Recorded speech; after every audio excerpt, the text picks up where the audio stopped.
ಜಿಲ್ಲಾಧಿಕಾರಿಯಾಗಿ ನನಗೆ ಅವರು ಸಲ್ಲಿಸಬೇಕು. ಸರ್ಚ್ ಮಾಡುವಾಗ ಸುಮಾರು ಡಾಕ್ಯುಮೆಂಟ್ಸ್ ಅವರಿಗೆ ಸಿಕ್ಕಿದ್ದಾವೆ. ಉದಾಹರಣೆಗೆ ಫೈನಾನ್ಷಿಯಲ್ ಟ್ರಾನ್ಸಾಕ್ಷನ್ಸ್, ಠೇವಣಿದಾರರ ಪಟ್ಟಿ, ಹಾಗೂ ಅವರಿಗೆ ನಿಮ್ಮ ಕಡೆ ಏನಾದರೂ ರೆಗ್ಯುಲೇಟರಿ ಪರ್ಮಿಷನ್ಸ್ ಇದಾವ ಇಲ್ಲ ಅಂತ ಕೇಳುವಾಗ ಅವರು AC ರವರಿಗೆ ಯಾವುದೇ ರೆಗ್ಯುಲೇಟರಿ ಪರ್ಮಿಷನ್ ಕಾಪೀಸ್, ಲೈಸೆನ್ಸಸ್ ತೋರಿಸಲಿಕ್ಕೆ ಆಗಲ್ಲ. ಇದನ್ನು ಉಪವಿಭಾಗಾಧಿಕಾರಿಗಳು ಒಂದು ಮಹಜರ್ ಡ್ರಾ ಮಾಡ್ತಾರೆ, ಒಂದು ಡೀಟೇಲ್ಡ್ 150 ಪೇಜ್ ರಿಪೋರ್ಟನ್ನು ಬರೆದುಬಿಟ್ಟು ನನಗೆ ಸಲ್ಲಿಸ್ತಾರೆ. ಈಗ ಈ ರಿಪೋರ್ಟ್ ಸಲ್ಲಿಸಿದ ನಂತರ ಕಾನೂನಡಿಯಲ್ಲಿ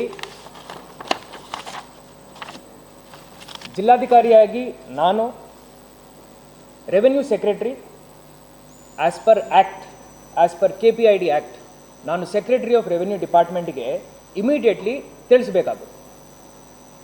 ಅವರು ನಿನ್ನೆ ನಮ್ಮ ಅಸಿಸ್ಟೆಂಟ್ ಕಮಿಷನರ್ ಅವರು ನಿನ್ನೆ ನನಗೆ ವರದಿ ಸಲ್ಲಿಸಿದ್ದಾರೆ. ನಾನು 2 ತಾಸು ಆ ವರದಿಯನ್ನು ಓದಿ ಅದರಲ್ಲಿ ಇರುವಂಥ ನ್ಯೂನತೆಗಳನ್ನು ನಾನು ವೆರಿಫೈ ಮಾಡಿಕೊಂಡು ನಿನ್ನೆ ರಾತ್ರಿ ಸರ್ಕಾರಕ್ಕೆ ಆ ವರದಿಯನ್ನು ಸಲ್ಲಿಸಿದೆ. ಸರ್ಕಾರ ಹಂತದಲ್ಲಿ ಈಗ ಆಗೋ ಕೆಲಸ ಏನಂದರೆ, ನಮ್ಮ ಅಪರ ಮುಖ್ಯ ಕಾರ್ಯದರ್ಶಿಗಳು, ಕಂದಾಯ ಇಲಾಖೆಯವರು ಸ್ಟೇಟ್ ನೋಡಲ್ ಆಫೀಸರ್ಗೆ ಕಾಂಪಿಟೆಂಟ್ ಅಥಾರಿಟಿಗೆ ಅವರು ನೇಮಕ ಮಾಡ್ತಾರೆ. Competent authority has all the powers to seize movable immovable properties, freeze bank accounts and also take action by taking the concurrence of special court. ಒಂದು ಸ್ಪೆಷಲ್ ಕೋರ್ಟ್ ಈ ಆ್ಯಕ್ಟ್ ಅಡಿಯಲ್ಲಿ ರಚನೆ ಮಾಡಲಾಗಿದೆ. ಇದರಲ್ಲಿ ಪ್ರೈಮಾ ಫೇಸಿ 35,000 ಜನ ಅಂತ ನಾವು ಏನು ಹೇಳ್ತಾ ಇದ್ವಿ, ಪ್ರತಿಯೊಬ್ಬರಿಂದ ಇವರ ಅಡ್ವರ್ಟೈಸ್ಮೆಂಟ್ ಪ್ರಕಾರ ಮಿನಿಮಮ್ ನನಗೆ 1 ಲಕ್ಷ ತಾವು ಹ್ಯಾಂಡ್ ಲೋನ್ ಕೊಡಬೇಕು, ಠೇವಣಿ ಇಡಬೇಕು ಅಂತ ಹೇಳಿ ಏನು ಹೇಳ್ತಾರೆ, ಇದರದ್ದು ಕ್ವಾಂಟಮ್ 50 ಕೋಟಿ ಮೀರಿ ಹೋಗುತ್ತೆ. ಅದು ಎಷ್ಟು ಹೋಗುತ್ತೆ ಅಂತ ನಾನು ಈಗ ಹೇಳಲ್ಲ, ಬಟ್ 50 ಕೋಟಿ ಮೀರಿ ಹೋಗುತ್ತೆ. 50 ಕೋಟಿ ಮೀರಿ ಹೋದ ನಂತರ ಪೊಲೀಸ್ ಇಲಾಖೆಯವರು, ನಮ್ಮ ಪೊಲೀಸ್ ಆಯುಕ್ತರು ಒಂದು ಡೆಸಿಷನ್ ತಗೊಂಡು ಇದು ಬಹುಶಃ ಅವರು CID ಅವರಿಗೆ ಹ್ಯಾಂಡ್ ಓವರ್ ಮಾಡ್ತಾರೆ. ಫೈನಲಿ ಈ ಒಂದು ಮಾಧ್ಯಮದ ಗೋಷ್ಠಿಯಿಂದ ನಾನು ಎಲ್ಲ ಜನಸಾಮಾನ್ಯರಿಗೆ ಏನು ಹೇಳಲಿಕ್ಕೆ ಬಯಸುತ್ತೇನೆಂದರೆ,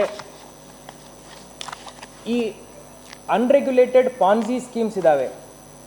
ನಾವು ಮಾಧ್ಯಮದಲ್ಲಿ ನಾನಿರಲಿ, CP ರವರಿರಲಿ, SP ರವರಿರಲಿ, ನಾವು ಸರಿಸುಮಾರೊಂದು 1000 ಸತಿ ಹೇಳಿದ್ವಿ,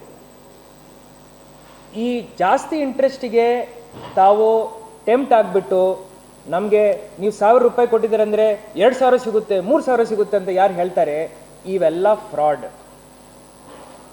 RBI ಗೈಡ್ಲೈನ್ಸ್ ಪ್ರಕಾರ RBI ವೆಬ್ಸೈಟ್ನಲ್ಲಿ ಎಲ್ಲ ಫೈನಾನ್ಷಿಯಲ್ ರೆಗ್ಯುಲೇಟರಿ ಬಾಡೀಸ್ ಹಾಗೂ ನಾನ್ ಬ್ಯಾಂಕಿಂಗ್ ಫೈನಾನ್ಷಿಯಲ್ ಕಂಪನಿಗಳ ಹೆಸರು ಪಟ್ಟಿಯನ್ನು ಅವರು ಬಹಿರಂಗ ಮಾಡಿದ್ದಾರೆ. ಅಲ್ಲಿ ಹೋಗಿ ಆ ಪಟ್ಟಿನಲ್ಲಿ ಅವರು ಇದ್ದಾರಾ ಇಲ್ಲನ ಅಂತ ಚೆಕ್ ಮಾಡಿಕೊಂಡು ಆವಾಗ ಇನ್ವೆಸ್ಟ್ ಮಾಡಬೇಕು. ಇನ್ವೆಸ್ಟ್ ಮಾಡೋದು ತಪ್ಪಲ್ಲ, ಬಟ್ ಈ ರೀತಿಯ ಯಾವುದೇ ರೆಗ್ಯುಲೇಟರಿ ಫ್ರೇಮ್ವರ್ಕಲ್ಲಿ ಬರಲಾರ್ದ ಸಂಸ್ಥೆಗಳಲ್ಲಿ ಅವರು ಇನ್ವೆಸ್ಟ್ ಮಾಡೋದು ಬಹಳ ತಪ್ಪು, ಅದು ಇಲ್ಲಿಗಲ್ ಆಗುತ್ತೆ.